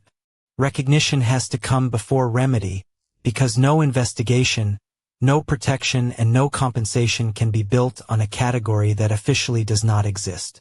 That is an argument about process rather than about proof. It says what has to happen first. It does not say what any inquiry would eventually find. That same addendum sets out 3 pillars. Law enforcement and intelligence bodies that accept reports and open files. Governments and legislatures willing to name the category somewhere in law. and a medical and scientific community prepared to investigate the phenomena described rather than only diagnose the person describing them. The document attaches target dates to each. Those come from a growth model, and they should be read as ambitions rather than predictions. And institutions have shifted before. The knowledge base records that in 1971 a citizens group broke into a small Federal Bureau of Investigation office in Media, Pennsylvania, and the stolen files exposed SOINTELPRO. Later came the disclosure of Operation Minaret, and a civil action brought by the Socialist Workers' Party that documented years of surveillance and disruption with no evidence of any crime. Those people had no way of knowing why. And that is what disarms the communist dismissal of all. The assumption that nobody is harassed for years without cause, so the target must have done something. The 70% finding answers it directly. Most targets report no cause, and this analysis takes that report at face value rather than assuming a cause must exist merely because harassment does. An absent motive is not the same thing as an absent phenomenon. An analysis that explains everything can be overturned by a single case it cannot explain. An analysis that names its own gaps cannot, because it never claimed the ground it lost. That honesty is itself a form of advocacy, which leaves the mechanisms still only sketched. What follows examines the first of them properly. A laboratory in the 1950s, a card, 3 lines of obviously different length, and a unanimous wrong answer. So the honest answer to why me is that, for most targets, there isn't one, and refusing to invent one is a strength, not a weakness. But that leaves the second question standing, and it is the answerable one. Why does it continue? Why do ordinary people keep going, month after month, on the strength of a rumor? For that, we leave testimony behind and turn to a laboratory in the 1950s. Solomon Asch was born in Poland and trained in the Gestalt tradition, and the TI One Voice knowledge base entry on him puts his motivating question plainly. Could ordinary people be made to doubt their own perceptions under social influence? That question haunted the post-war era for obvious reasons. Asch did not ask it about atrocity. He asked it about something small enough to measure, the length of a line drawn on a card. The setup was deliberately mundane. One participant sat in a room with 6 to 8 other people who were all working for the experimenter. Everyone saw a card bearing a single vertical line, then a second card with 3 comparison lines of obviously different lengths. Which one matches? The answer was never in doubt. Tested alone, people got it right almost every time. That baseline is what makes everything that follows so unsettling. Then the Confederates answered first out loud, and unanimously chose a line that was plainly wrong. Across the trials, about 37% of the answers given by real participants went along with the group's error. Roughly 75% of participants caved at least once. Only about 25% held out every single time. Remember, nothing here was ambiguous. 3/4 of ordinary adults denied the evidence of their own eyes at least once. Now the variation that matters most for everything that follows.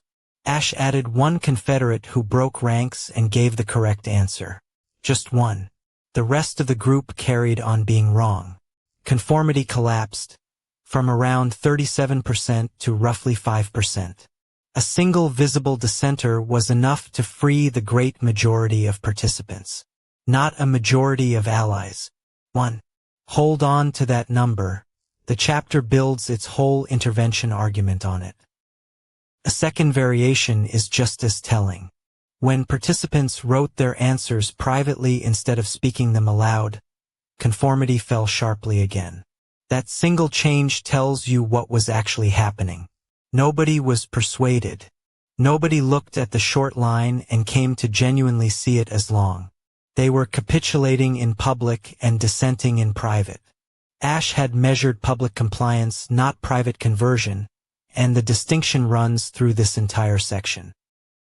One correction, and the knowledge base is explicit about it. Asch is usually remembered as the man who proved how easily we fold. That is not what he set out to study. His interest, the knowledge base notes, was in the conditions under which individuals resist group pressure. Read his numbers that way and they look different. A quarter of people never yielded at all. Resistance was ordinary too, it just needed conditions. Before we apply any of this, one honest flag. The knowledge base itself calls these among the most cited and contested studies in psychology. Later researchers have argued about effect sizes, about culture, about whether 1950s American students behave like everyone else. The core finding has held up well. The exact percentages have not always replicated. So treat 37% as a landmark, not a constant, and the argument still stands. With that caveat in place, the chapter argues that Asch illuminates three things about organized stalking that are otherwise hard to explain. How a crowd of ordinary people can do something cruel without any one of them being cruel. Why a campaign, once started, does not stop on its own. And where the leverage sits if anyone ever wants to stop one. Take them in order because each carries a different consequence. First, the participant problem. People ask how you could possibly recruit dozens of neighbors into harassing a stranger. Asch's answer is that you do not need committed ideologues or sadists at all. You need a consensus that looks unanimous. Once the lie campaign has established that this person is a legitimate object of suspicion, individuals will act on that consensus even while privately doubting it.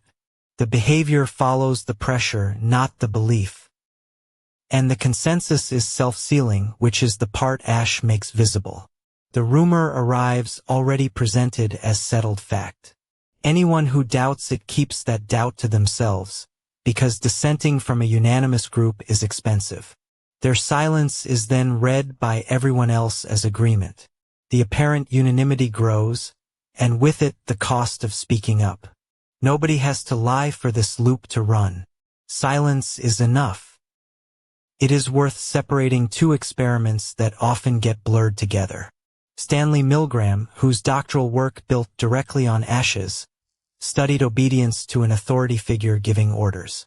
Asch studied something different and, here, more relevant, conformity to peers with nobody in charge. In the groups that Lawson and White describe, participants are typically not under orders and not being paid. Milgram explains a chain of command. Asch explains a neighborhood. Second, the persistence problem. If one dissenter can collapse conformity, then the absence of a dissenter is what keeps a campaign alive. And the chapter is precise about why nobody volunteers. The first person to say publicly that this does not add up invites exactly what the target is already getting: exclusion, suspicion, rumor. So long as dissent costs more than going along is what happens year after year. That single line reorganizes the problem. If the barrier were ideological, you would fight it with argument, evidence, correction, persuasion. But you cannot argue someone out of a position they never actually held. Most participants, the chapter suggests, would privately admit they are not certain the target deserves any of this. They continue anyway. What holds them is not conviction. It is the price of being the first to break ranks. Third, the leverage. And here the chapter is careful to head off a dangerous misreading. This is not advice to go and find your harassers and reason with them. A target cannot change the structural conditions holding a group together, and attempting it is more likely to be documented as evidence against them. The implication is institutional, not personal. The cost of dissent has to be lowered, and only somebody else can lower it. So who counts as a credible outside voice?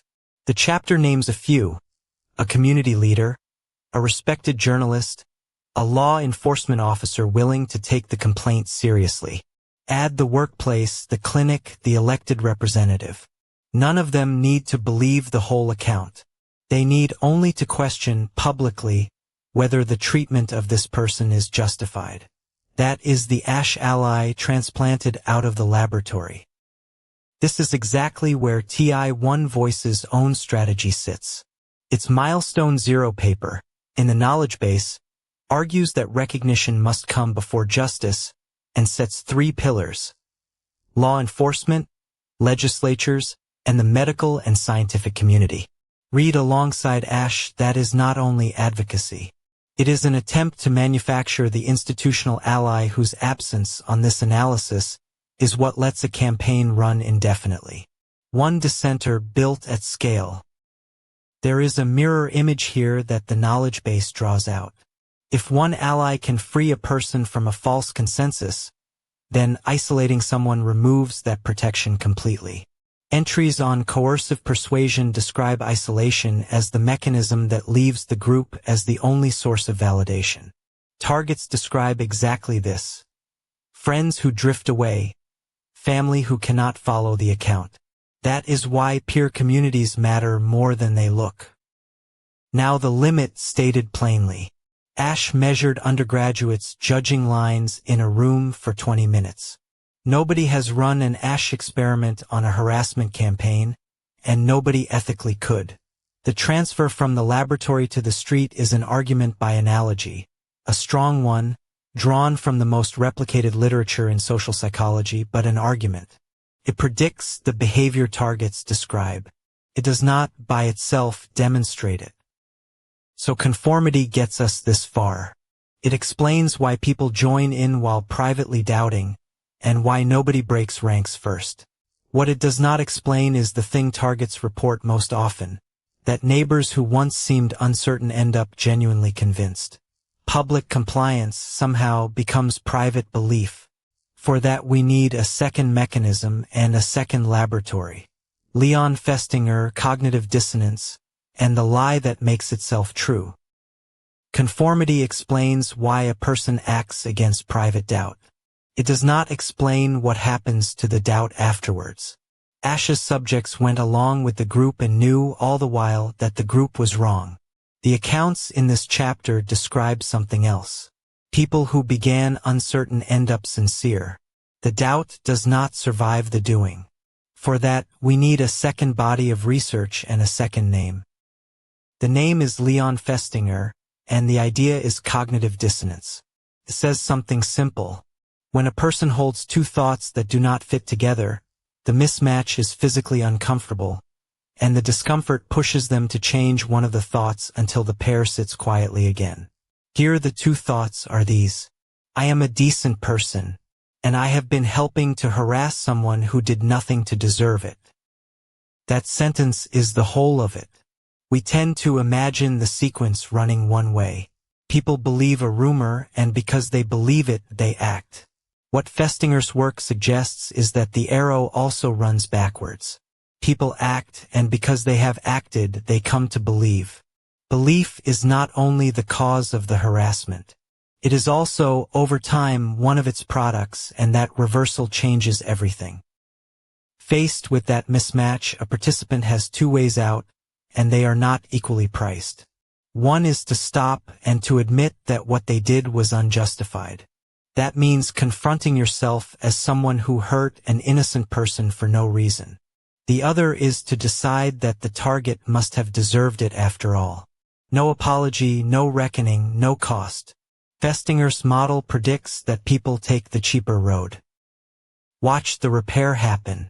It begins with a person who thinks of themselves as decent, because almost everybody does. Then comes the awkward knowledge that they have joined in against someone innocent. The discomfort arrives, and it wants resolving. And the resolution that costs nothing is the conclusion that the target was never innocent. Nothing new was learned. No evidence arrived. The belief simply moved to where it hurt less. That is the whole mechanism. This is not a fringe theory. Cognitive dissonance is one of the most heavily replicated findings in 20th century social psychology. First set out by Festinger in 1957 and tested continuously since. The knowledge base entry on Festinger records the studies that made his name. The most famous of them was run at Stanford, and it involved a wooden board, a row of pegs, and a very small sum of money. $1. In 1959, Festinger and James Carl Smith paid volunteers to lie. The volunteers had just spent an hour turning wooden pegs, a quarter turn at a time, and the task was as dull as it sounds. Then each was asked to tell the next person waiting outside that the work had been rather enjoyable. Some were paid $20 for that sentence. Others were paid $1 and nothing more. The person waiting outside was not another volunteer. She was working with the experimenters, and the lie was the point of the whole exercise. Afterwards, each volunteer was asked privately how much they had actually enjoyed the pegs. That question is the measurement, not what they said in public, but what they reported believing when nobody was pressing them. The results ran in the exact opposite direction to ordinary common sense. You would expect the well-paid liars to feel better about the task. They did not. The volunteers given $20, a serious sum in 1959, said afterwards that the pegs were boring. They had a reason for lying, and the reason was in their pocket. The volunteers given $1 said the task had been genuinely quite enjoyable. They had no reason worth the name, so they manufactured one from the inside. The logic is worth stating plainly because everything else rests on it. A big payment is an external justification. It explains the lie without touching your opinion of yourself, so no discomfort arises and no belief has to move. A trivial payment explains nothing. The discomfort has nowhere to go except into the belief, and the belief bends. Insufficient justification, as the literature calls it, produces the biggest shift in what people believe. Now carry that out of the laboratory and onto a street. Be careful here because this is an argument by analogy, not a finding about any actual harassment group. Nobody has run Festinger's experiment on people who follow a neighbor. What the chapter proposes is that the same machinery is available, and that the conditions on that street happen to be the conditions the experiment was designed to create in the first place. Ask what external justification a participant actually has. If they were ordered to do this by an authority they trust, that is a reason and no discomfort follows. If they were paid, that is a reason. If they were threatened, that is a reason. But the groups that David Lawson and Eleanor White describe are mostly none of those things. Volunteers, unpaid, unthreatened, acting on a rumor nobody has ever checked. And that absence is the trap. A paid operative can harass someone all day and still privately believe the target is innocent, because the money does the explaining. The unpaid neighbor has no such shelter. Every hour they give to the campaign is an hour they must account for to themselves, and the only account that costs nothing is that the target had it coming. The volunteer becomes the true believer. A second force pulls in the same direction, and it strengthens with every month. Economists call it sunk cost. Somebody who has given 2 years to this has spent time, energy, and standing among their neighbors. To decide now that it was all unjustified is to face not only the wrongdoing but the waste.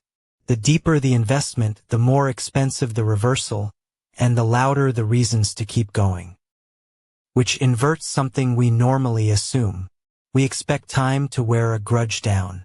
Interest fades, people move on, the reason for the quarrel is forgotten. Here, time does the opposite. Every month that passes has been filled with participation, and every act of participation adds to the pile that must be justified. The campaign does not run out of energy.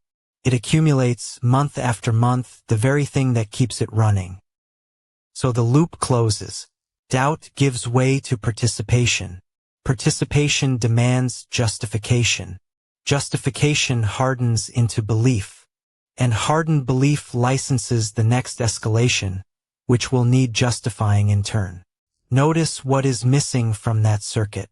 There is no organizer, no order, no payment. The chapter's claim is that a campaign can keep itself alive on nothing but the psychology of the people already inside it, long after the founding rumor is forgotten. The knowledge base entry on the foot-in-the-door technique describes how the first step is engineered. Friedman and Fraser found in the 1960s that agreeing to a trivial request makes people far likelier to agree to a large one later. Later researchers tied that to dissonance and to a need for consistency with what you have already done. Recruitment into a campaign on this reading never begins with anything that looks serious. The knowledge base entry on cognitive dissonance makes a point worth holding on to. The same mechanism runs on both sides of this. It shapes how a participant justifies what they are doing, and it also shapes how a target process is being disbelieved. The entry on traumatic bonding notes that people under sustained abuse often rationalize it too, telling themselves it was not that bad. Discomfort is resolved wherever it lands, and it does not care who is right. Here is where the evidence runs out, and it should be said clearly. Festinger's findings are documented and replicated. Their application to organized stalking is not. No researcher has interviewed a harassment group, measured its members' beliefs, or tracked them over years. The model is plausible and it is testable, but it has not been tested. It explains what targets report. It does not, on its own, confirm that any of it happened. That is the machinery laid out as far as the research will carry it. A door opens, a rumor spreads, a group forms, and the group's own psychology takes over from whatever started it. What the chapter turns to next is the machinery running. Composite cases, drawn from the literature and anonymized, showing each of the 6 doors in practice. Beginning with a public servant who reported fraud inside their own agency. So the machine sustains itself from the inside. That is the theory. The chapter now does something braver than theory. It puts the 6 doors on the ground and asks what they look like in a life. What follows are 4 case examples. They are composites, drawn from the organized stalking literature and anonymized to protect the privacy of individual targets. No real name is used, and no living person is accused here. Case 1. A mid-level manager at a federal regulatory agency, 15 years of unblemished reviews, finds a contractor overbilling with the apparent knowledge of a senior official. He reports it internally. Within 6 weeks, he is moved to a post with no responsibilities, dropped from meetings, and placed on a performance plan citing faults nobody had mentioned across 15 annual reviews. Within 3 months, a rumor reaches his neighbors that he is under investigation for fraud. Case 2. A woman in her 50s, an only child, learns from her father's new wife that she has been written out of the will. She contests it, arguing undue influence. She loses, and her savings go with the case. Then the rumor arrives. An acquaintance tells her, hesitantly, that someone has been saying she is a thief, a con artist who tried to defraud the rightful heir. She cannot trace it anywhere. Case 3. A man in his 30s reports what he believed was excessive force by a uniformed officer against a young man. The officer is investigated and cleared. Then his car is vandalized, repeatedly and unspectacularly. A slashed tire, a broken mirror, paint scratched along a door. An anonymous letter tells his employer he uses drugs. Friends begin receiving messages from numbers they do not recognize about his character. He moved city and stopped talking about it. Case 4. A talk radio host in a Canadian city, known for naming local figures he believed corrupt, begins experiencing what he called weird stuff after a run of broadcasts about a municipal development project. He kept broadcasting, but he changed the subjects he covered. The weird stuff diminished. Years later, he described himself, in his own words, as having been taught a lesson about which topics were safe and which ones were not. Set the 4 side by side and one shape appears in all of them. Precipitating event. A party with an obvious motive. Then a campaign wildly out of proportion to any ordinary response, carrying on long past the point where an ordinary grievance would have burned itself out. 3 of the 4 moved city to escape it. In each of those accounts, some version of it arrived in the new place within weeks. A word about what those 4 accounts are and are not. They are not offered as proof of any theory of organized stalking.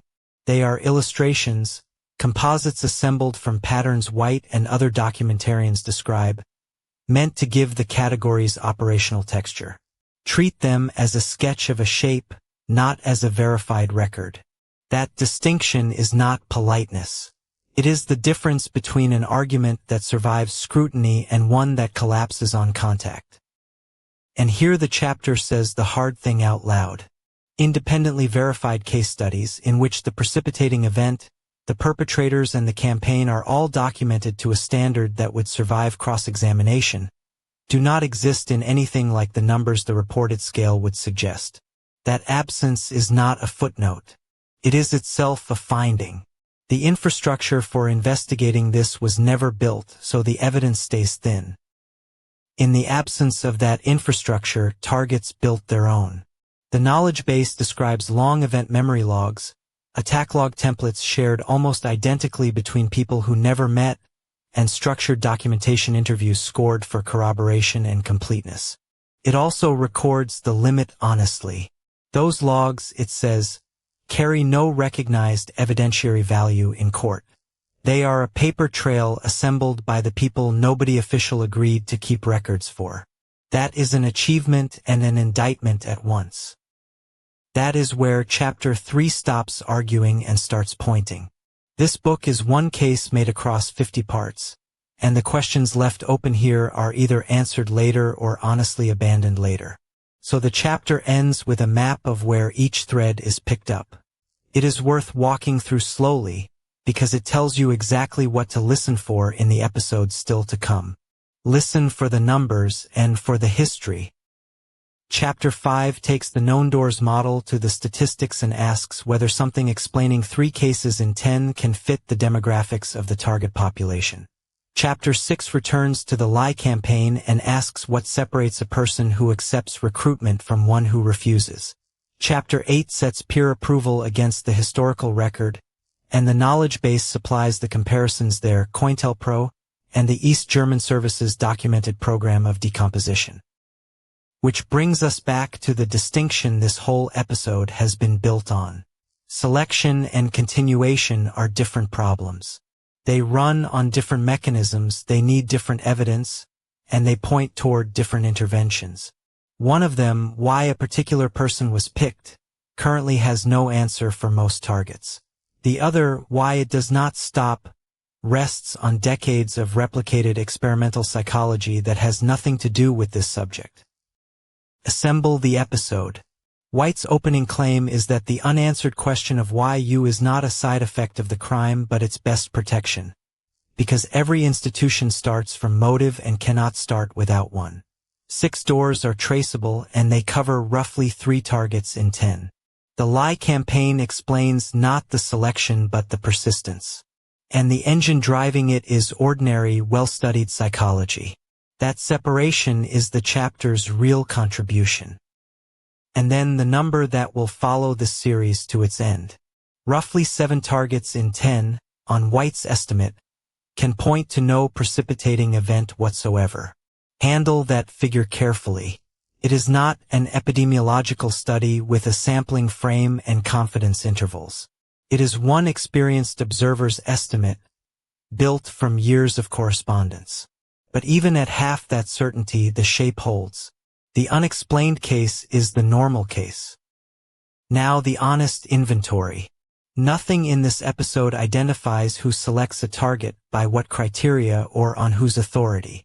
Nothing verifies a single case to a courtroom standard.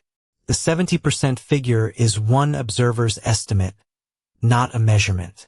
And White's strongest claim, that the lie campaigns are deployed by coordinators rather than simply spreading, cannot be checked from outside any particular case. Here the evidence genuinely runs out. Naming that gap is the method. One sentence to carry out of this episode, from Eleanor White herself.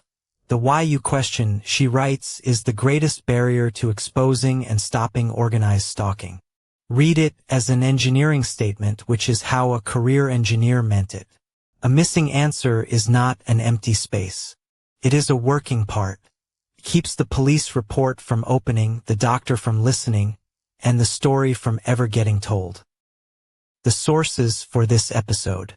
The Spine is Chapter 3 of Knowledge Targeting, built on Eleanor White's Organized Stalking, a Target's View, cataloged in the TI One Voice Knowledge Base as number 765. The Psychology is Solomon Asch on Conformity, and Festinger and Carl Smith on Cognitive Dissonance. Supplementary material comes from the knowledge base entries listed here. Every figure quoted tonight is traceable there, and the full image credits appear in the companion article. If any of this has been familiar, here is the practical part. TI One Voice is a free platform built by targeted individuals. An evidence library, a knowledge base, a community wall, and documentation tools designed for exactly the kind of pattern that is hard to prove alone. TITV carries testimony, interviews, and this series in full, around the clock. Joining costs nothing, and leaving costs nothing either. Nobody is asked to prove anything to get in. Everything so far has been the view from inside the experience. Part 4 changes the vantage point completely. David Lawson was a licensed private investigator, not a target, who spent some 12 years following and at times riding with cause-stalking groups across the United States. He described their vehicles, their radios, their shift patterns, and their recruiting. It is where the testimony of targets finally meets a witness from the outside. Leave with this: if you cannot say why you were chosen, you are not the inexplicable case. On White's own accounting, you are the ordinary one, and the missing answer says nothing whatsoever about you. Thank you for giving 2 hours to something this heavy in every direction. Be kind to yourself tonight, take whatever time you need, and look after each other. We will see you in Part 4.